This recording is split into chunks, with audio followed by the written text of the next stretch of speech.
This program is supported by Echo Communications, a digitally integrated commercial printer and mailer located in New London, New Hampshire since 1997, with roots going back much further as the country press, AccuMail, and the home of the Kearsarge shopper. Echo Communications.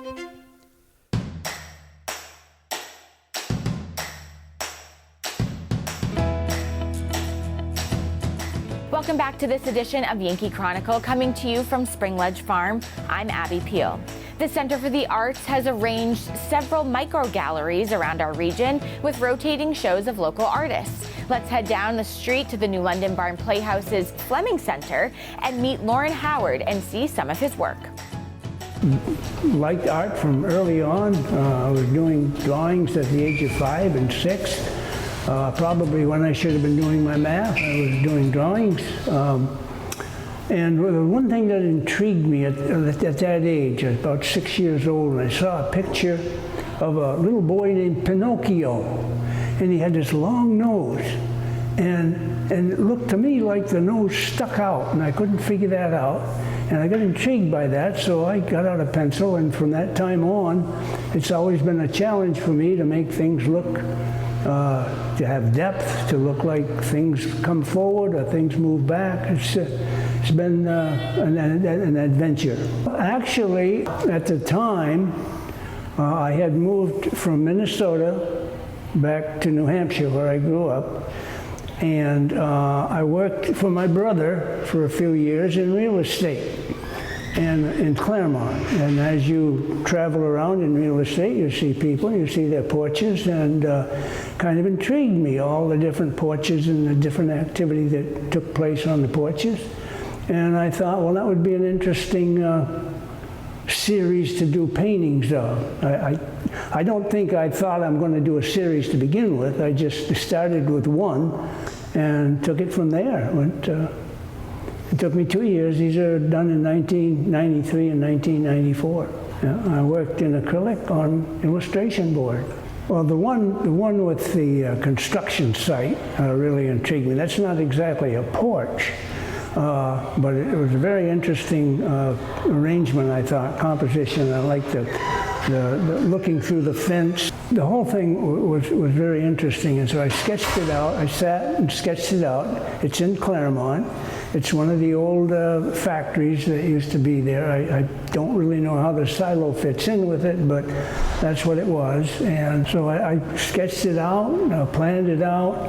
I liked the composition. I didn't change too much of the arrangement, but I made it so that it balanced out.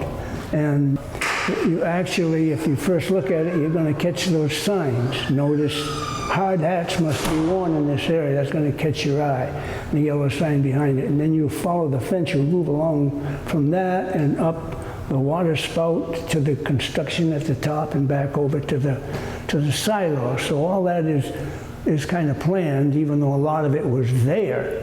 I was able to add a little bit to make it work. I start out by sitting at the site, studying it, doing sketches, and sketching out the interesting things that I wanted to put into the painting, and took pictures of it, several pictures from different angles, and then I put it on a computer screen, and I painted actually inside the studio from the computer screen. I was an art teacher, so when I saw these two little kids sitting, this evidently is their porch. As you can see, some construction is being done, and the little kids are sitting there doing their artwork. So I got busy. I sat and did some sketches, talked to the lady a little bit. The kids were excited, and I did the painting. And again, very conscious of the composition, and you see a lot of the kind of the clutter around. I thought that was interesting. I think she said she was their grandmother and she was babysitting. So, and then I moved on from there. You take the next painting, the one with a young guy handing probably a joint to the little girl. That again it's actually two porches, but you get some nice depth in that. course, the first thing that attracts you when you look at it is the boy and the girl.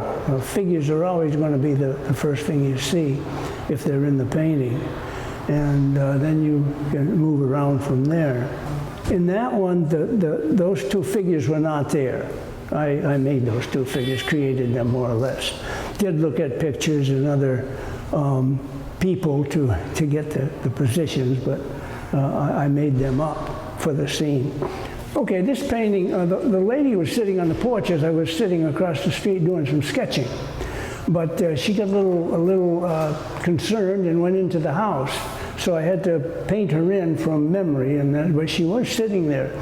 All of the other paintings, except for the one with the two little kids, there were no people on them. I made up the people.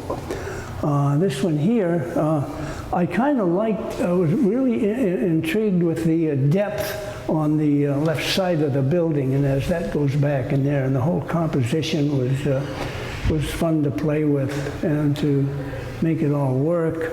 So those are a few of the paintings that I've done or did back in 1993, 94, 2-year effort. There are 9 paintings in all here. 7 of them are the porch series. The other 2 are flower paintings. They are at the Fleming Center at the Barn Playhouse. And you have to go down back and you'll see a sign over a door that says Fleming Center, and you go in there and you can see these paintings. And these paintings will be here until the end of July. Thank you, Loren. His work and all the works currently presented at the Center for the Arts Micro Galleries will be hanging until the end of July. You can check out the whole lineup of galleries and artists by going to their website, centerfortheartsnh.org. So much to do and events to choose from this time of year. Next week, we'll be right back here at Spring Ledge Farm in New London. Spring Ledge Farm is a New Hampshire Farm of Distinction and Award given by the New Hampshire Department of Agriculture. Greg Berger will again join me to tell about the history and beauty of this farm in the heart of town. Andrea Redican and Bill Messenger will tell us about this year's Civil War reenactment coming up on the grounds of the New London Historical Society. Don't miss our Game of the Week second season with a replay of the Sunapee at Newport girls basketball game. All of our games replay at 12 noon and 7 p.m. on Sundays and Mondays. All of our programs are available on demand anytime at ycnnow.com. I'm Abby Peel. Please join me again next week here at Spring Ledge Farm for a family operation of over 50 years. Please join us at the same time next week for another edition of Yankee Chronicle.